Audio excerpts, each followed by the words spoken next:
안녕하세요. 오늘도 사연살롱을 찾아주셔서 감사합니다. 지방에 살고 있는 40대 여성이에요.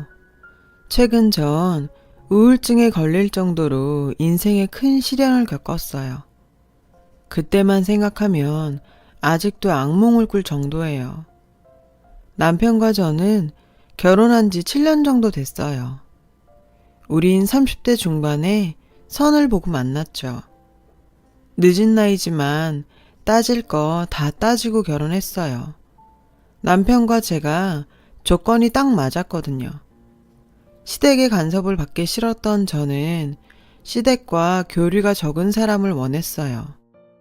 결혼한 친구들이 시누이, 시모일로 골머리 앓는 걸 많이 봤거든요.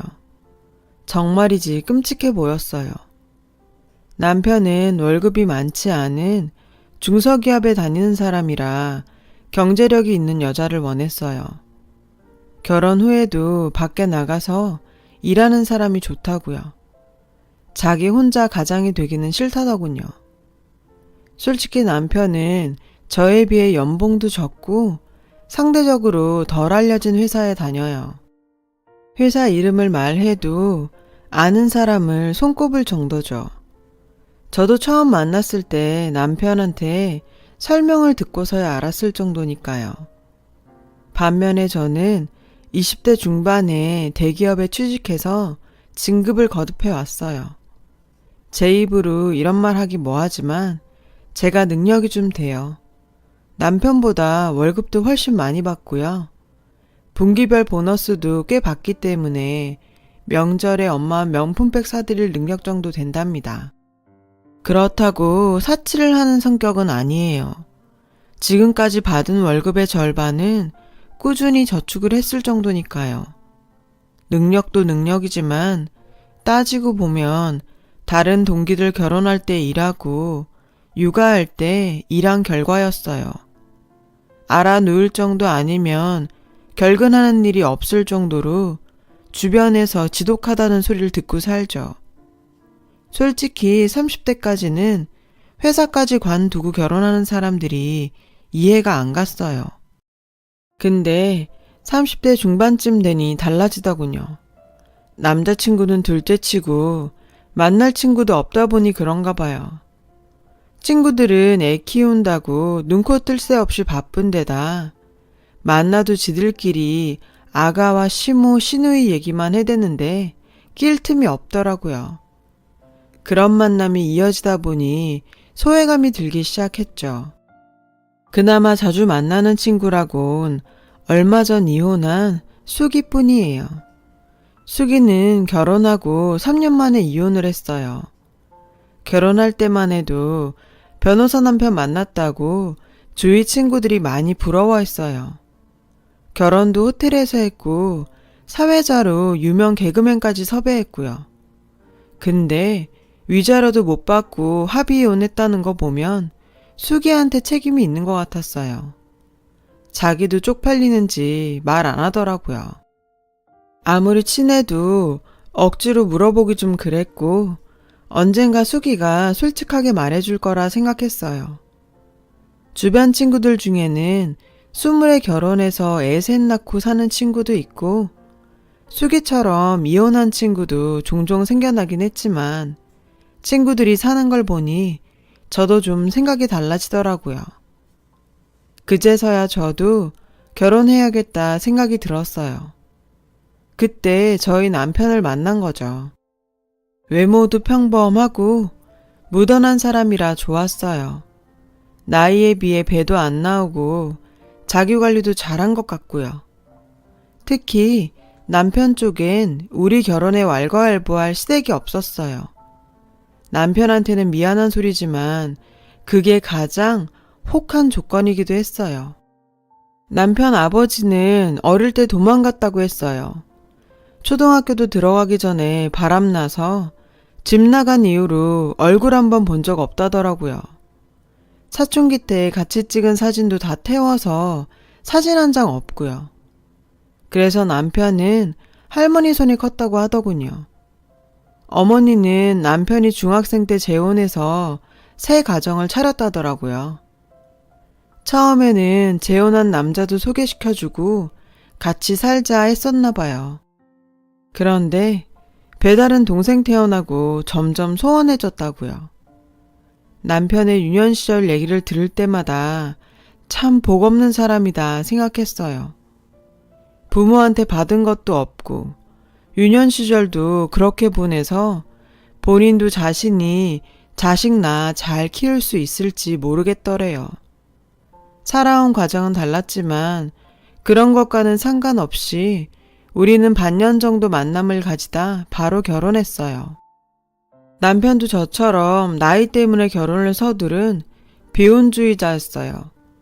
하지만 아이 문제에 대해서만큼은 서로 의견이 달랐죠.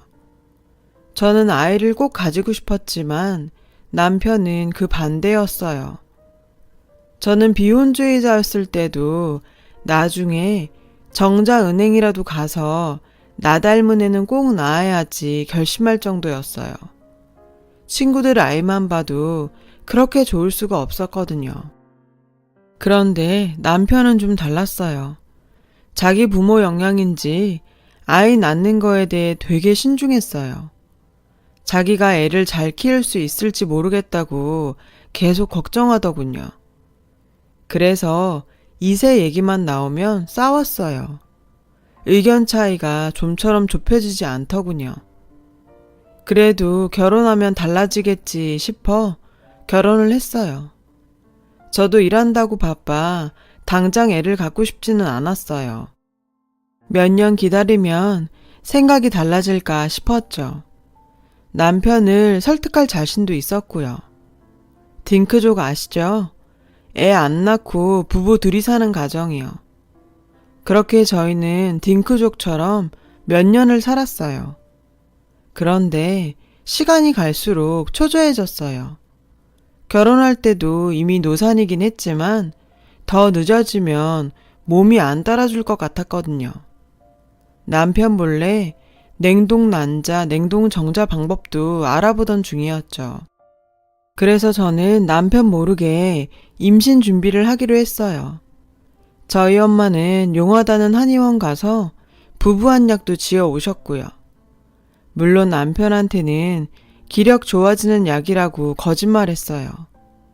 부부한약이라고 말하면 싸울 게 뻔했거든요. 전 이런 고민을 절친인 수기에게 자주 했어요. 가정이 있는 친구들은 이런 고민을 이해하지 못할 테니까요. 마침 수기가 이혼 후 저희 옆 동네에 이사를 왔거든요. 엎어지면 코 닿을 거리라 퇴근 후 우린 자주 만났어요. 가끔 호프집에서 남편과 셋이서 맥주를 마실 때도 있었고요.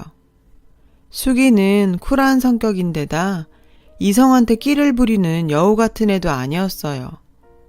그래서 저도 마음 편히 다 같이 놀았죠. 가끔 둘이 저보다 더 잘 맞는 것 같아서 조금 질투가 나기도 했지만요. 그래서 한 번은 남편한테 이런 말을 물은 적도 있어요. 자기, 만약에 결혼 안 했으면 수기 같은 여자는 어떨 것 같아? 그랬더니 남편은 자기 취향이 아니라고 하더군요. 좀 부담스러운 타입이라면서요. 그러니 그런 질문 하지 말라고요.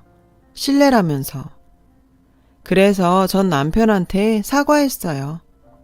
그런데 어느 날이었어요. 텔레비전에 아기들 나오는 예능 많잖아요.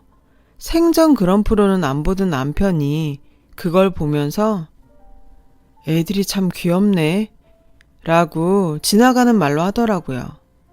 전 이때다 싶어 남편한테 아이에 대한 생각이 좀 달라졌냐고 슬쩍 물었어요. 그러자 남편은 전보다는 아기가 눈에 밟힌다고 하더라고요. 좋은 변화라고 생각했죠. 남편은 자기 친구들 중에 아기 있는 집이 많은데 조카들이 삼촌 하는 소리만 들으면 마음이 좀 뭉클했대요. 그래서 남편에게 더 늦기 전에 애를 하나 갖는 것도 괜찮을 거라고 했어요. 그랬더니 남편이 그게 마음처럼 쉽냐며 방으로 들어가더군요. 아니, 저만 좋자고 애 낳자는 거 아니잖아요. 비협조적인 남편의 태도에 순간 기분이 좋지 않았어요. 언제까지 자기 고집만 부릴 건지 참. 그러다 코로나19가 터졌어요. 요즘은 온 나라가 코로나 때문에 난리잖아요. 저희 옆 회사만 해도 확진자가 나와서 회사 방역하고 난리도 아니었죠. 사실 그때까지만 해도 저와는 먼 나라 얘긴 줄 알았어요. 우리 부부는 마스크도 꼭 하고 어디 갈 때마다 손 소독하기로 약속했어요. 둘 중에 한 명이 걸리면 나머지 한 명도 걸릴 테니까요. 어린 나이도 아니고 건강 망가지는 거 한순간이잖아요. 특히 저희 남편은 일 특성상 출장이 잦아요. 영업직이거든요. 저는 남편이 혹시라도 출장 갔다가 코로나에 걸릴까봐 마음을 졸였어요. 하지만 그게 남편의 생계니 어쩔 수 없었죠. 최근 들어 남편은 출장이 잦아졌어요. 코로나 때문에 옆 부서 일까지 하게 됐더라고요. 집에만 오면 헬스칸 얼굴로 앓는 소리를 했죠.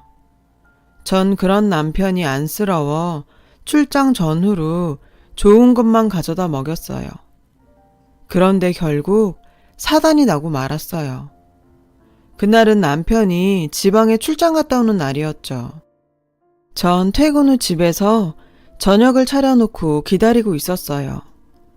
남편이 좋아하는 음식을 잔뜩 차렸죠. 그런데 남편이 전화를 받지 않더라고요. 그러다 자정이 지날 무렵에 남편한테 전화가 왔어요. 심각한 목소리로 큰일이 났다면서요. 하필 점심 먹으러 간 식당에서 확진자가 나왔다는 거예요. 제가 되도록이면 손님 없는 식당에서 밥 먹으라고 했건만 운이 안 좋았던 거죠. 어디에 하소연할 데도 없었어요. 하는 수 없이 남편은 자가격리를 해야 하는 상황이었죠. 남편은 지방 친구네 집이 비었으니 거기서 지낸다고 했어요. 저는 아무 의심도 하지 않았어요. 오히려 남편이 걱정되어 이것저것 생필품을 보내주려고 친구 집 주소를 물었어요. 그러자 남편이 극구 사양하더군요. 당신 일도 바쁜데 나까지 신경 안 써도 돼. 난 여기서 잘 지내고 있으니까 당신도 몸조심히 잘 있어. 그날부터 남편과 저는 전화로만 연락을 했어요. 다행히 저희 남편은 감염자랑 접촉을 하지는 않았고 식당이 커서 자리도 한참 떨어져 있었다고 하더군요. 참 다행이죠. 저는 이왕 남편과 떨어져 있는 김에 임신 준비도 하고 남편을 설득할 준비를 해야겠다 싶었어요. 회사에 휴가를 내고 산부인과도 갔고요. 다행히 나이에 비해 자궁 나이가 젊어서 임신 걱정은 안 해도 된다더군요. 의사 선생님은 임신 계획이 있으면 남편과 같이 내원해서 남편도 이것저것 검사받으라고 했어요. 그래서 바로 예약했죠. 걱정하고 간 산부인과에서 희망적인 말을 들으니 기분이 좋더라고요. 그래서 그날 동네 친구랑 쇼핑하러 백화점에 갔어요. 남편이 갖고 싶다고 했던 명품 신발이 있었는데 이참에 사두려고요. 그날 친구랑 갔던 백화점은 사실 평소에 제가 자주 가던 곳은 아니었어요. 저희 집에선 좀 멀거든요. 그날은 친구가 이왕이면 동네를 벗어나 바람도 쐴 겸 가자고 해서 간 거였죠. 전 가끔 생각해요. 만약 그날 제가 백화점에 가지 않았다면 전 지금 어떻게 살고 있을까? 백화점에서 남편 신발을 사고 내려가는 길에 아동복 파는 층이 있었어요. 평소 같으면 갈 일도 없는 층이죠. 근데 그날따라 아기 옷을 구경하고 싶더라고요. 친구와 저는 전시된 아기 신발이 너무 예뻐서 구경하던 중이었어요. 주위에는 아기를 데려온 젊은 부부들도 보였죠. 그런데 함께 온 친구가 제게 그러더군요. 아무래도 옆 가게에서 아기 용품 고르고 있는 사람을 확인해 보는 게 좋겠다고요. 전 친구가 좀도둑이라도 봤나 싶었어요. 그래서 대수롭지 않게 생각했는데 순간 친구의 목소리가 떨리더군요. 은정아, 저기 네 남편 아니야? 아무리 봐도 너무 닮았는데? 에이, 무슨 소리야. 우리 남편 코로나 때문에 지방에 있는데 그냥 닮은 사람이겠지. 전 친구가 무슨 시덥잖은 소리를 하나 했어요. 그런데 옆에서 익숙한 목소리가 들리는 거예요. 소름이 쫙 끼치더군요. 아니겠지 하며 고개를 돌렸어요. 그런데 자가격리 중이라 지방에 있어야 할 제 남편이 거기 있지 뭐예요. 여자와 팔짱까지 끼고서요. 두 사람은 아기용품을 고르고 있었어요. 그 모습이 어찌나 다정해 보이던지 전 너무 놀라 뒷걸음질 쳤어요. 친구와 저는 그들이 눈치채지 못하게 기둥 뒤로 몸을 숨겼어요.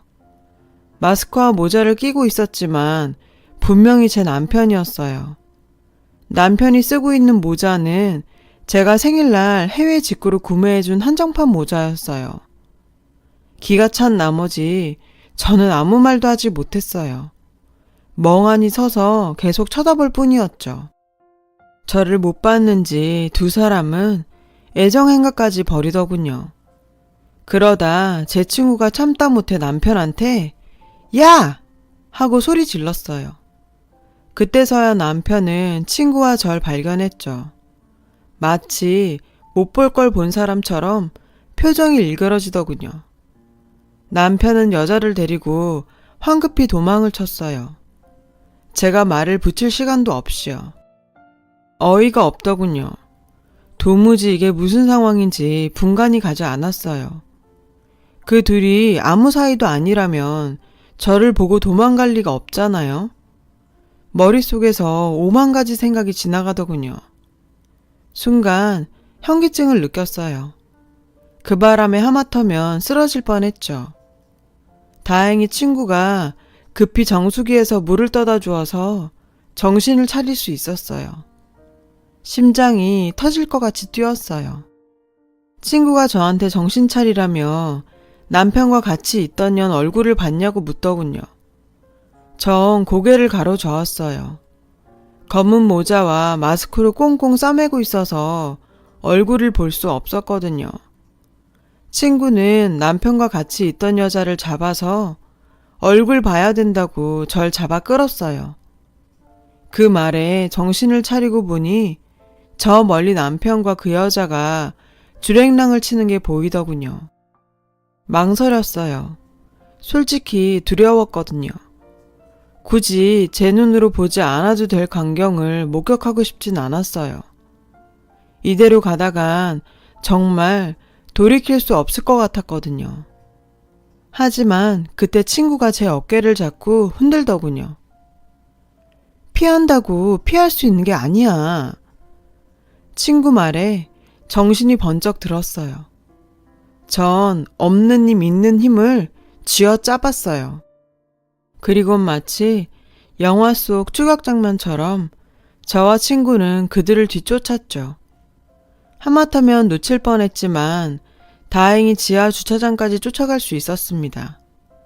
그런데 꽁꽁 싸맨 채 제 남편 뒤에 숨어있는 그 여자의 모습이 왠지 낯이 익더라고요. 얼굴을 가려서 정확히 누군지는 감이 안 잡혔지만 당신이 왜 거기 있는 거야? 남편이 도리어 제게 묻더군요. 전 어이가 없어서 크게 웃었어요. 자가격리? 지금까지 그런 거짓말을 하고 새살림이라도 차리셨어?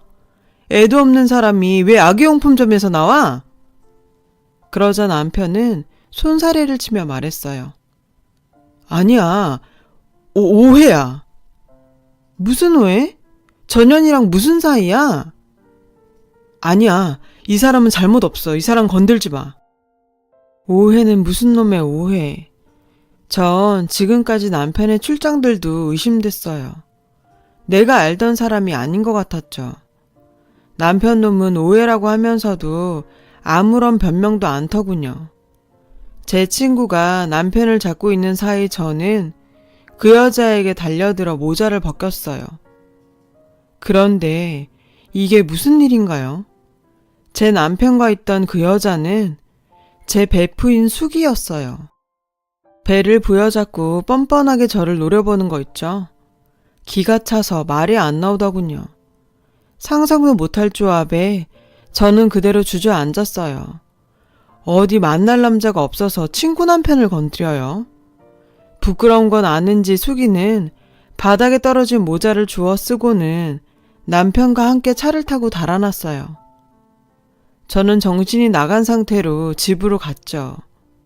남편과 숙이에게 전화를 수십 통이나 걸었지만 단 한 통도 받지 않더군요. 숙이 집에 찾아갈까 싶었지만 그 둘이 살림 차린 꼴을 제 눈으로 보고 싶지는 않았어요. 숙이 집에 놀러 가려고 할 때마다 이것저것 핑계대면서 거절할 때 의심했었어야 했어요. 그냥 숙이 말을 고지곧대로 믿은 게 잘못이었죠. 그 공 같은 년이 여우같이 그 집에 남편을 끌어들였다고는 상상도 못했어요. 며칠 후 남편이 집으로 돌아왔어요. 무릎을 꿇더군요. 미안하다면서요. 저는 당장 숙이와 헤어지라고 했어요. 이혼해줘. 숙이가 내 아이를 임신했어. 뭐? 이혼? 임신? 나랑은 애 안 갖겠다더니 지금 당신이 무슨 짓을 했는지 알기나 해? 애써 외면하던 사실이 들어맞는 순간이었어요. 주차장에서 숙이가 배를 잡고 저를 째려봤을 때 어느 정도 예상은 했지만 막상 남편 입으로 들으니 하늘이 무너지는 것 같았어요. 알고 보니 둘이 하루 이틀 만난 사이가 아니더군요. 만난 지 꽤 오래된 사이였더라고요. 제가 숙이를 남편에게 소개해준 날부터 눈이 맞았다고 하니까요. 삼류 막장 드라마에나 나올 법한 일이잖아요. 저한테 이런 일이 생길 줄은 꿈에도 몰랐어요. 게다가 다른 여자도 아니고 제일 친한 친구인 숙이라니. 두 사람의 뻔뻔함이 증오스러웠어요. 사람이 어떻게 그런 짓을 할 수가 있나요? 더 이상 내 남편, 내 친구로 안 보였어요. 그냥 사람 탈을 쓴 짐승같이 느껴졌죠. 게다가 자가격리? 애초에 감염자가 방문한 식당에 간 적도 없다더군요. 그 애가 임신한 사실을 알게 돼서 축하 파티를 해야 돼서 자가격리라는 자작극을 벌린 거였죠. 제가 병원 다니며 임신 준비할 동안 남편은 제 친구년이랑 살림 차리고 있었던 거예요. 히히덕거리며 다녔을 두 년놈을 생각하면 화딱지나요. 전 남편한테 물었어요. 언제까지 나한테 둘의 관계를 속일 생각이었냐고요. 설마 애 낳고도 속일 생각이었냐고. 돌아온 대답은 정말 가관이었어요. 숙이가 내 애 가졌다는 거 알면 당신이 찾아가서 난리칠 게 뻔하니까 얘기 안 한 거야. 당신 때문에 유산이라도 됐으면 어쩔 뻔했어? 어차피 애 태어나면 호적 정리도 해야 돼서 말할 생각이었는데 당신이 조금 일찍 안 것뿐이야. 적반하 정도 유분수지. 뚫린 입이라고 잘도 짓거리더군요. 솔직히 저는 남편이 최소한의 양심이라도 있다면 무릎 꿇고 한 번만 봐달라고 자기가 잠깐 미쳤었다고 용서를 빌 줄 알았어요. 그런데 뭐가 어쩌고 어째요? 저는 이혼은 절대 안 해주겠다고 했어요. 호적 정리? 제 알 바 아니죠. 둘 사이에 낳은 자식이 아빠가 없든 학교를 못 가든 제 알 바 아니잖아요. 불륜 주제에 어디서 뻔뻔하게 이혼을 요구해요? 제가 알게 된 이상 더 이상 속일 필요도 없다며 남편은 짐을 싸서 나갔어요. 생각할 시간을 갖는 게 좋겠다면서요. 며칠 후 남편한테 연락이 왔어요. 할 말이 있다며 회사 앞에서 보자더군요. 약속 장소에 가보니 남편과 숙이가 같이 앉아 있더군요. 남들이 보면 둘이 부부인 줄 알 정도로 다정해 보였어요. 당장 달려들어 수기의 머리를 쥐어 뜯고 싶었지만 소란을 피웠다가 회사 사람이라도 마주칠까 참았어요. 이래서 일부러 회사 앞에서 보자 했나 싶더라고요. 주차장에서 마주친 이후 수기를 보는 건 처음이라 무슨 말을 할지 궁금하더군요. 최소한이 양심이 있다면 제게 미안하다는 말 한마디는 할 줄 알았어요. 그런데 돌아오는 말은 우리 씩씩이 곧 3개월이야. 너도 남의 애 키우자고 결혼한 건 아니잖아? 깔끔하게 이혼해줬으면 좋겠다, 은정아. 결국 이 사단으로 남편과 저는 이혼을 했어요. 직접 보고 나니 배신감에 치가 떨려 하루도 같이 살기 싫더라고요. 저는 이혼 위자료로 아파트와 자동차를 요구했어요. 남편은 억울해했지만 수기가 이혼을 종용한 탓인지 순순히 다 내놓더군요. 얼마 후 제 남편과 그년이 결혼한다는 얘기를 친구를 통해 전해 들었어요. 마음 같아선 식장에 가서 다 얻고 싶었죠. 하지만 그런다고 저한테 남는 게 뭐 있겠어요. 더러운 인간들 얼굴 안 보는 게 이득이라고 생각했어요. 그래서 전 그저 제 일만 열심히 했어요. 아픔을 잊고 싶어서 더더욱. 그런데 세상에 정말 권선징악이라는 게 있는가 봐요. 지인한테 남편과 수기의 소식을 우연히 듣게 되었거든요.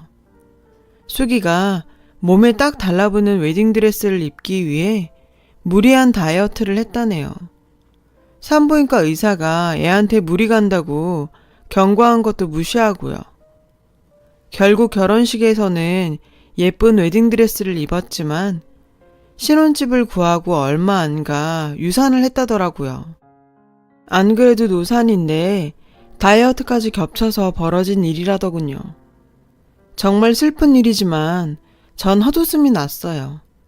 남의 눈에 눈물 나게 하더니 정작 자신들은 피눈물을 흘리게 된 거죠. 결국 저에게 배신을 안겨준 두 사람은 유산을 겪은 후 헤어졌다더군요. 혼인신고서에 인주가 채 마르기도 전에 갈라선 거예요. 망신도 이런 개망신이 없죠. 글쎄 더 기가 차고 어이가 없는 건요. 남편이 저한테 연락을 했다는 거예요. 회사에 자가격리를 한다고 거짓말을 하곤 불륜을 저지른 게 소문이 났다며 저보고 와서 자기를 변호해달라고요. 최악의 경우 심할서를 쓰고 회사에서 잘리게 될지도 모른다고 울고불고 난리를 치더군요. 그 나이에 이직도 어렵고 앞이 캄캄할 테니 그럴 만도 하죠. 물론 그 소문은 제가 퍼뜨린 게 아니에요. 그건 그렇고 평소에 행실이 얼마나 안 좋았으면 그런 소문이 나도 주변에서 도와주는 사람이 하나도 없었을까요? 뿌린 대로 거둔다는 말이 이렇게 딱 들어맞을 줄이야. 결국 남편은 감봉 3개월에 지방공장 관리직으로 발령이 났다고 해요. 잘리지 않은 걸 보니 그 인간 명도 참 질기죠.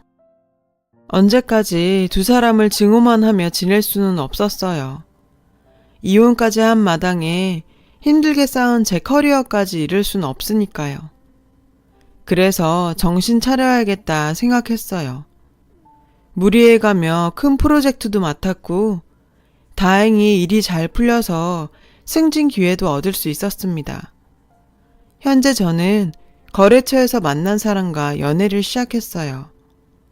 저보다 5살 어린 사람이에요. 심성도 착하고 저를 금이야 오기야 아껴줘요. 똥차 가고 벤츠 온다더니 그 말 틀린 말은 아니더라고요. 쓰레기는 빨리 정리하는 게 환경적으로나 정신적으로나 좋다는 걸 알면서도 왜 그렇게 미련을 가지고 있었나 모르겠어요. 제 이야기를 들어주신 모든 분의 가정에 항상 기쁜 일들이 함께하길 바랍니다.